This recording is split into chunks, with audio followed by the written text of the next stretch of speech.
ಒಂದ್ ಕಡೆ ಉತ್ತರದಲ್ಲಿ ಹಂಗಾದ್ರೆ ದಕ್ಷಿಣದಲ್ಲಿ ಕಾವೇರಿ ನೀರಿನ ಕಿಚ್ಚು, ಕರ್ನಾಟಕದಲ್ಲಿ ಕಾವೇರಿ ನೀರಿನ ಕಿಚ್ಚು ಜೋರಾಗ್ತಾ ಇದೆ. ಸಿಎಂ ವಿಜಯ್ ವಿರುದ್ಧ ಗೋಬ್ಯಾಕ್ ಚಳವಳಿ, ಮಂಡ್ಯ ರಕ್ಷಣಾ ವೇದಿಕೆಯಿಂದ ಗೋಬ್ಯಾಕ್ ಚಳವಳಿ ಪ್ರತಿಭಟನೆ.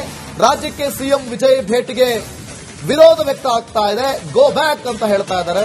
ಗೋ ಬ್ಯಾಕ್ ವಿಜಯ್ ಪೋಸ್ಟರ್ ಹಿಡಿದು ಪ್ರೊಟೆಸ್ಟ್ ಅನ್ನು ಮಾಡ್ತಿದ್ದಾರೆ. ಮಂಡ್ಯದ ಸಂಜಯ್ ವೃತ್ತದಲ್ಲಿ ಪ್ರತಿಭಟನೆ. ನೋಡಿ, ನಾವು ಕಾವೇರಿ ನೀರಿಗಾಗಿ 2023ರಲ್ಲಿ ಒಂದು ಹೋರಾಟವನ್ನು ನೋಡಿದ್ವಿ.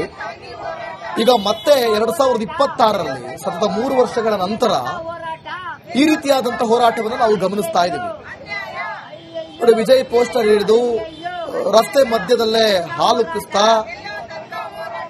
ಮಂಡ್ಯ ರಕ್ಷಣಾ ವೇದಿಕೆಯಿಂದ go back Tamil Nadu CM Vijay ಅನ್ನುವಂಥ ಪೋಸ್ಟರ್ ಅನ್ನ ಹಿಡಿದು ಹಣೆಗೆ ಗೋವಿಂದ ನಾಮವನ್ನ ಹಾಕಿ ವಿಶೇಷವಾಗಿ ಪ್ರತಿಭಟನೆಯನ್ನ ಮಾಡ್ತಾ ಇದ್ದಾರೆ. ದೃಶ್ಯದಲ್ಲಿ ಗಮನಿಸ್ತಾ ಇದ್ದೀರಿ.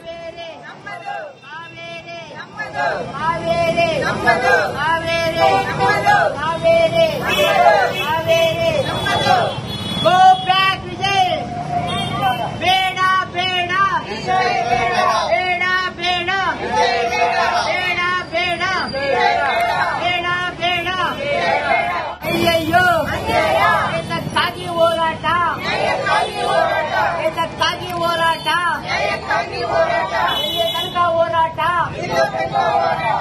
ತನಕ ಹೋರಾಟ, ಇಲ್ಲಿ ತನಕ ಹೋರಾಟ, ಅಯ್ಯಯ್ಯೋ ಅಯ್ಯಯ್ಯೋ ಮತ್ತೊಂದೆಡೆ ಕಾವೇರಿ ಹೋರಾಟದ ನಡುವೆ ತಮಿಳುನಾಡು ಸಿಎಂ ಜೊತೆ ಮಾತುಕತೆ ಬೇಡ ಅನ್ನೋ ಒಂದು ನಿರ್ಧಾರಕ್ಕೆ ಸಿಎಂ ಡಿಕೆ ಶಿವಕುಮಾರ್ ಬಂದಿದ್ದಾರೆ. ಹೀಗಿದ್ರೂ ಕೂಡ ಮಂಡ್ಯದಲ್ಲಿ ಗೋ ಬ್ಯಾಕ್ ವಿಜಯ್ ಅನ್ನೋ ಒಂದು ಪೋಸ್ಟರ್ ಹಿಡಿದು ಪ್ರತಿಭಟನೆಯನ್ನ ಮಾಡಲಾಗ್ತಾ ಇದೆ. ದೃಶ್ಯದಲ್ಲಿ ಗಮನಿಸಬಹುದು. ಮಂಡ್ಯದ ಸಂಜಯ ವೃತ್ತದಲ್ಲಿ ಬೆಂಗಳೂರು ಮೈಸೂರು ಹಳೆ ಹೆದ್ದಾರಿಯಲ್ಲಿ ಕುಳಿತು ಆಕ್ರೋಶವನ್ನು ವ್ಯಕ್ತಪಡಿಸ್ತಾ ಇರುವಂತದ್ದು.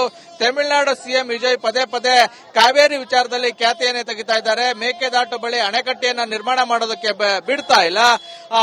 ಡ್ಯಾಂ ನಿರ್ಮಾಣ ಮಾಡೋದಕ್ಕೆ ಮತ್ತೊಂದು ರಾಜ್ಯದ ಅನುಮತಿ ಬೇಕಾಗಿಲ್ಲ ಅಂತ ಹೇಳಿ ಕೇಂದ್ರ ತಿಳಿಸಿದ್ರು ಕೂಡ ನಮ್ಮ ಅನುಮತಿ ಕಡ್ಡಾಯ ಅಂತ ಹೇಳಿ, ನಮ್ಮ ಅನುಮತಿ ಬೇಕು ಅಂತ ಹೇಳಿ ವಿಜಯ್ ಅವರು ಪ್ರಧಾನಿಗೆ ಪತ್ರ ಬರೆದಿದ್ದಾರೆ. ಹೀಗಾಗಿ ಪದೇ ಪದೇ ಖ್ಯಾತೆ ತೆಗಿತಾ ಇರುವಂತ ಸಿಎಂ ವಿಜಯ್ ಅವರ ಜೊತೆ ಮಾತುಕತೆ ಅವಶ್ಯಕತೆ ಇಲ್ಲ, ಈಗಲ್ಲ ಮುಂದೆಯೂ ಕೂಡ ಮಾತುಕತೆ ಬೇಡ ಅಂತ ಹೇಳಿ ಆಕ್ರೋಶವನ್ನು ವ್ಯಕ್ತಪಡಿಸ್ತಾ ಇರುವಂತದ್ದು. ಈ ಬಗ್ಗೆ ಮಾತಾಡೋದಕ್ಕೆ ಪ್ರತಿಭಟನಾಕಾರರಿದ್ದಾರೆ, ಅವ್ರನ್ನೇ ಮಾತಾಡಿಸ್ತೀನಿ. ಸರ್, ಡಿಕೆ ಶಿವಕುಮಾರ್ ಹೇಳಿದ್ದಾರೆ ಇಂತಹ ಸಂದರ್ಭದಲ್ಲಿ ವಿಜಯ್ ಅವ್ರ ಜೊತೆ ಮಾತುಕತೆ ಬೇಡ, ನಾನು ಅವ್ರಿಗೆ ಹೇಳ್ತೀನಿ ಅಂತ. ಜೊತೆಗೆ ಮಾತುಕತೆನ ಮುಂದೂಡಿದ್ದಾರೆ. ನೀವೇನ್ ಹೇಳ್ತೀರಿ ಸರ್? ಈಗ ಪ್ರತಿಭಟನೆ ಮಾಡ್ತಾ ಇದ್ದೀರಿ. ಸರ್, ವಿಜಯ್ ಅವರು ಕರ್ನಾಟಕ ಬರ್ತಾರೆ ಅಂತಂದ್ರೆ ನಮ್ಮಲ್ಲಿರೋ ರಾಜಕಾರಣ ವ್ಯಕ್ತಿಗಳು, ಪ್ರಭಾವಶಾಲಿಗಳು ಏನು ಒಂದು ಬಳೆ ತೊಡ್ಕೊಂಡು ಕುತ್ಕೊಂಡು ಅಂತ ಆಗಿದೆ. ಹೊರ ರಾಜ್ಯದಿಂದ ಬಂದ ಮುಖ್ಯಮಂತ್ರಿ ನಮ್ಮ ರಾಜ್ಯದಲ್ಲಿ ನ್ಯಾಯ ಮಾಡ್ತೀರಾ ಅಂತ ಹೇಳಿದ್ರೆ ಇವ್ರೆಂತ ಕಳಪೆ ರಾಜಕಾರಣಿಗಳು ಅಂತ ಈ ಪ್ರಕರಣದಲ್ಲಿ ಗೊತ್ತಾಗುತ್ತೆ. ಯಾಕಂದ್ರೆ ಸರ್, ಇವ್ರಿಗೆ ವಿಜಯ್ ಅವರಿಗೆ ಕರ್ನಾಟಕ ರೈತರ ಬಗ್ಗೆ ಆಸಕ್ತಿ ಇಲ್ಲ, ಮತ್ತೆ ಅಲ್ಲೂ ರೈತರು ಇಲ್ಲೂ ರೈತರು ಅಂತ ಒಂದು ಮನೋಭಾವನೆ ಇಲ್ಲ, ಹೃದಯವಂತಿಕೆ ಇಲ್ಲ. ಅವ್ರು ತಮಿಳುನಾಡು ರೈತರು ಬದುಕಬೇಕು, ಕರ್ನಾಟಕ ರೈತರು ಹಾಳಾಗಬೇಕು ಅನ್ನೋ ಮನೋಭಾವದಲ್ಲಿ ಉಳ್ಳವರು. ಈಗ ನಾವು ಬಿಡಂತ ನೀರು ವ್ಯವಸಾಯಕ್ಕೆ ಅನುಗುಣ ಆಗಿದೆ, ಅವರಿಗೆ ಬಿಟ್ಟು ಅದನ್ನ ಸಂರಕ್ಷಣೆ ಮಾತುಕತೆ ಮಾಡಿ ಬಗೆಹರಿಸ್ಕೊಳ್ಳೋದು ಒಳ್ಳೇದಲ್ವಾ ಸರ್? ಬಗೆಹರಿಸ್ಕೊಳ್ಳೋದಾದ್ರೆ ಸರ್ ಇವರು ಕರ್ನಾಟಕದಲ್ಲೇ ಬಗೆಹರಿಸ್ಕೊಳ್ಬಹುದು. ಯಾಕಂತ ಹೇಳಿದ್ರೆ ರೈತರ ಮುಂದೆ ಒಂದು ರೈತ ಉಳಿಸುವಂತ ಒಂದು ಹೇಳ್ತಾರೆ, ಹಿಂದೆ ನೋಡಿದ್ರೆ ಬಾಯಿ ಅಂತೇಳಿ ಒಂದು ಇದು ಮಾಡ್ತಾರೆ. ಮತ್ತೆ ಇತರ ನಾಯಕರುಗಳು ಮೇಕೆದಾಟು ಯೋಜನೆ ಯಾಕೆ ಜಾರಿ ತಂದಿಲ್ಲ? ವಿಜಯ್ ಯಾಕೆ ಮನವೊಲಿಸಿ ಅಲ್ಲಿ ನಾನು ಹೇಳ್ಬೋದಿತ್ತಲ್ಲ, ಫೋನ್ ಕಡೆ ಮೌಖಿಕವಾಗಿ ಹೇಳ್ಬೋದಿತ್ತಲ್ಲ, ಯಾಕೆ ಹೇಳ್ತಾ ಇಲ್ಲ? ಕರ್ನಾಟಕಕ್ಕೆ ಯಾಕೆ ಭೇಟಿ ನೀಡಬೇಕಿರೋ? ಈ ಕರ್ನಾಟಕ ಭೇಟಿ ನೀಡೋದ್ರಿಂದ ಯಾವ್ದೋ ಇವರು ಒಳಸಂಚಿನ ರೈತರ ಮೇಲೆ ಇದೆ ಅಂತ. ಸರ್, ನೀವೇನ್ ಹೇಳ್ತೀರಿ ಸರ್?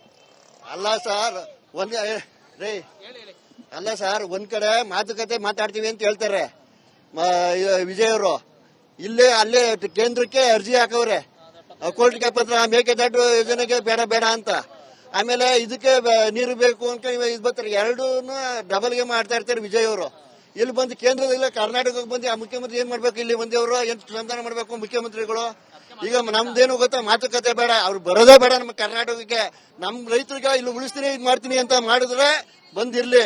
ಇಲ್ಲಿ ಮಾತುಕತೆನ ಹೋಗಿ ಮಾಡ್ತೀನಿ ಅನ್ನೋದು, ಅಲ್ವಾಗೆ ಅರ್ಜಿನೂ ಹಾಕೋದು, ಸುಪ್ರೀಂ ಕೋರ್ಟ್ ಅರ್ಜಿ ಹಾಕೋದು, ಕೇಂದ್ರಕ್ಕೆ ಅರ್ಜಿ ಹಾಕೋದು. ಒಟ್ಟಾರೆ ಹೇಳೋದಾದ್ರೆ ಯಾವುದೇ ಕಾರಣಕ್ಕೂ ಕೂಡ ಮಾತುಕತೆ ಅವಶ್ಯಕತೆ ಇಲ್ಲ. ಯಾಕೆಂದ್ರೆ ಪದೇ ಪದೇ ತಮಿಳುನಾಡು ಸಿಎಂ ವಿಜಯ್ ಅವರು ನೀರಿನ ವಿಚಾರದಲ್ಲಿ ಜೊತೆಗೆ ಕಾವೇರಿ ವಿಚಾರದಲ್ಲಿ ಖ್ಯಾತೆ ತೆಗಿತಾ ಇರೋದ್ರಿಂದ ಅವರ ಜೊತೆ ಮಾತುಕತೆಯಿಂದ ಪ್ರಯೋಜನ ಇಲ್ಲ ಅಂತ ಹೇಳಿ ಆಕ್ರೋಶವನ್ನು ವ್ಯಕ್ತಪಡಿಸ್ತಾ ಇರುವಂತದ್ದು.